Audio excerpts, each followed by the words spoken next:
Level 1. The File Room Ghost.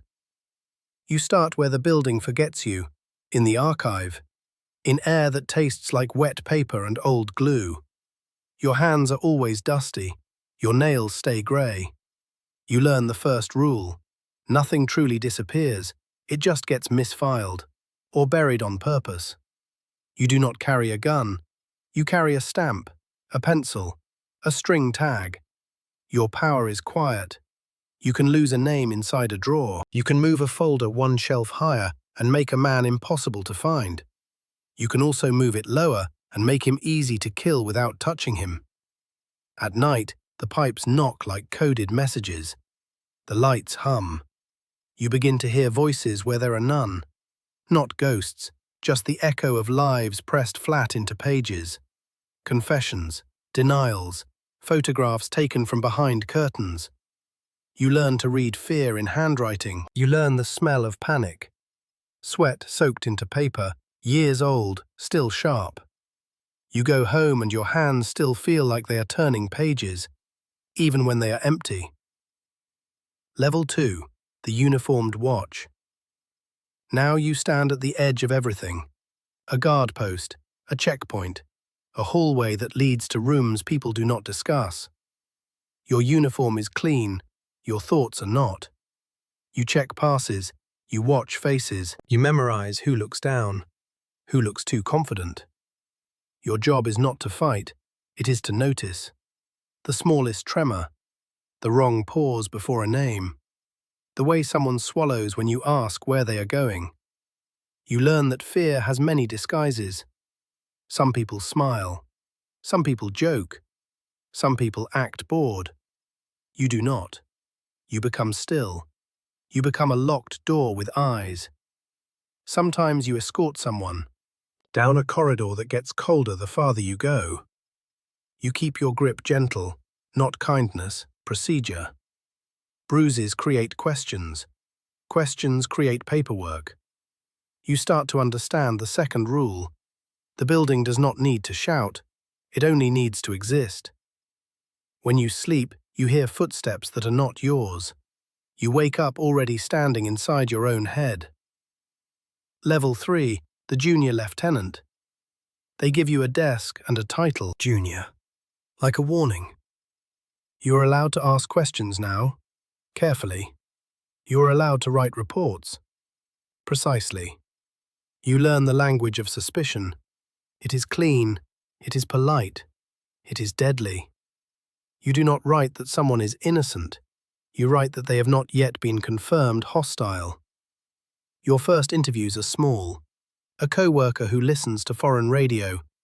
A neighbor who talks too much after vodka. You sit across from them and feel the room tighten. You keep your voice soft. You let silence do the squeezing. You discover that people confess to end the waiting. The waiting is the weapon. You take notes while they unravel themselves. You feel something in you flatten, like a page pressed under glass. Your supervisor corrects you. Do not chase truth, chase consistency. Contradictions are more useful than facts. You go outside and the city looks normal. Tram bells, bread lines, lovers arguing. You realize you are now carrying a secret that changes every face you see.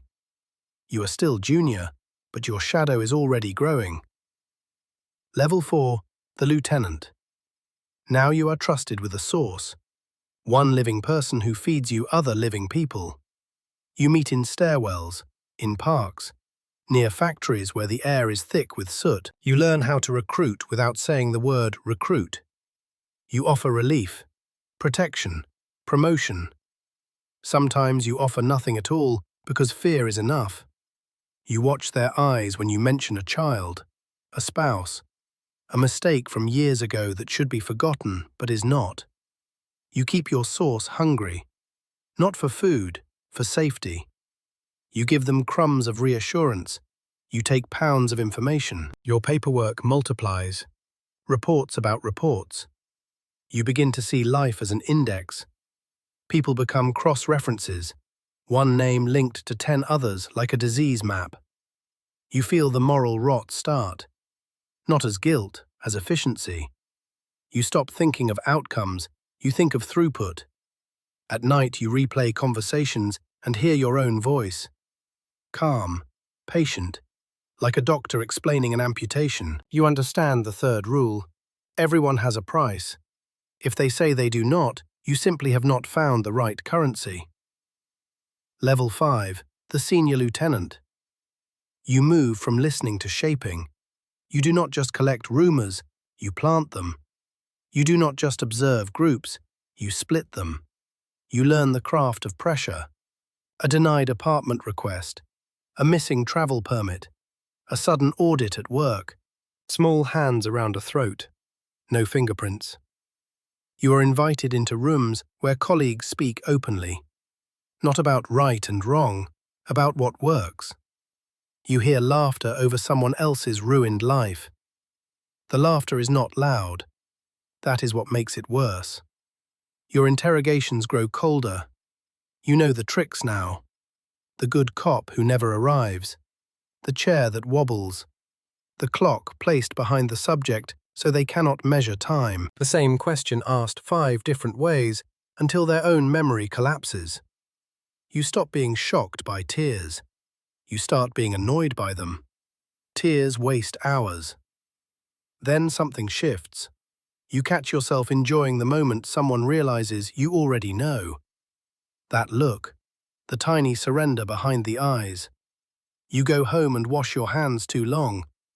Not because they are dirty, because you want to feel something like cleansing. You do not feel it. Level 6, the Captain. You command a small unit, a few men, a vehicle, a budget line that can swallow a person. You sign orders, you decide who gets watched and who gets broken. You begin to deal in operations, not interviews, not files, motion, timing, doors that open at dawn, phones that go dead at the right second, a conversation overheard because a wall suddenly has ears. You meet informers who smile too easily. You meet colleagues who drink too hard.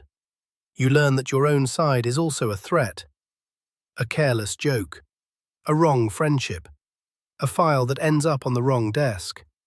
Paranoia is no longer a disorder, it is professional hygiene. You start scanning reflections in shop windows. You start counting footsteps behind you. You start suspecting loyalty when it is offered too warmly. Your unit looks to you for confidence. So you become a mask. You speak in firm sentences. You punish hesitation. But inside, you feel the building closing in. Not on your enemies, on you. You understand the 4th rule. Power is a corridor. The higher you climb, the fewer doors there are. Level 7, the Major. Your work becomes strategic. You attend briefings that smell like cigarettes and stale cologne. Maps, charts, foreign names pronounced with contempt. You coordinate surveillance. You approve recruitment targets. You decide which dissident matters and which is just noise. You also decide who will be made an example because fear needs fresh meat to stay loud. You learn how to destroy without arresting. A career quietly ended. A marriage poisoned by an anonymous letter. A friend group turned into a circle of spies watching each other. You do not need cells when the mind becomes the cell. Your moral decay is complete now, but it does not feel like decay. It feels like mastery. You speak of people as assets and liabilities. You say, neutralize, without thinking about what it means.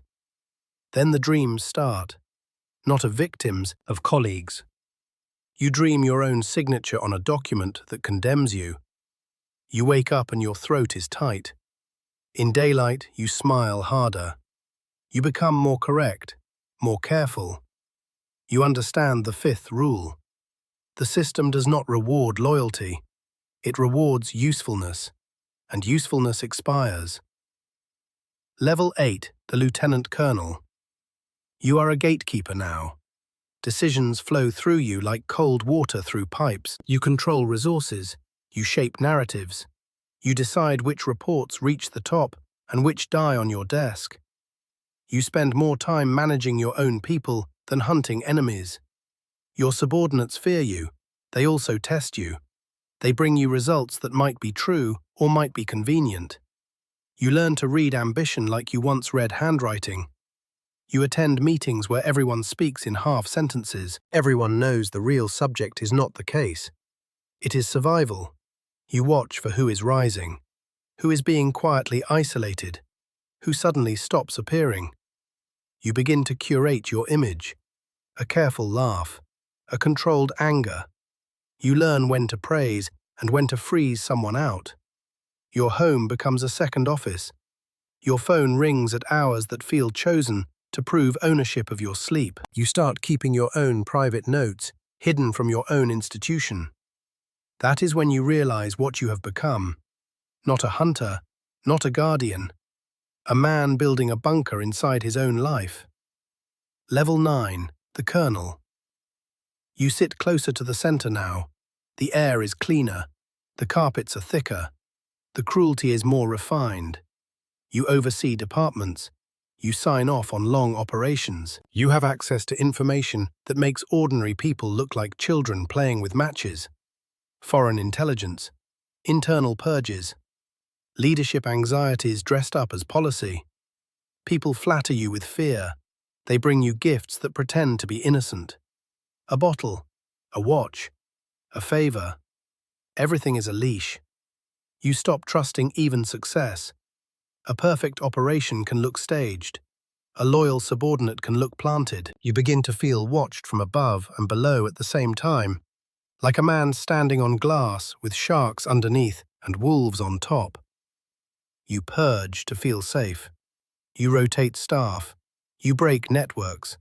You create rules that only you can interpret. The loneliness is total. You cannot confess anything to anyone because confession is a weapon you taught the world to use. You understand the sixth rule. At this height, you are not protecting the state. You are feeding it, and it feeds on you too. Level 10, the General. Now you are a symbol, a rank that makes rooms go silent. Your name travels ahead of you like a draft of cold air.